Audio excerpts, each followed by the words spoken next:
This is a big day for the entire nation.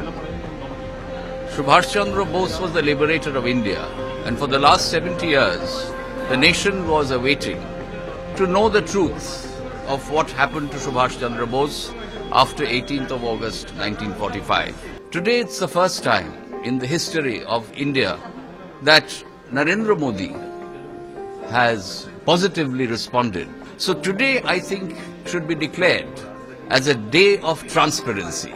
India ushers in an era of transparency today on the 23rd of January 2016. You see, over 100 files are going to be released, and the government has also made a commitment, has given an action plan and a time frame for the subsequent other files that are to be released. I think 25 files per month would be released from now onwards.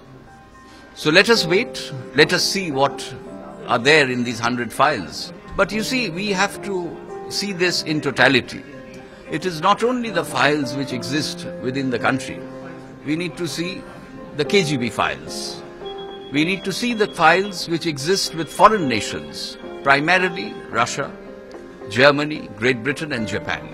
And I'm happy to say that the Narendra Modi government has already taken up the issue with these foreign nations. Today is a very important day for all of us, and we are expecting something good to come up. So Justice Mukherjee has seen all of these files, and so what we will get today, a lot of information, lot of new light, probably clarity, but Netaji mystery will not get resolved today.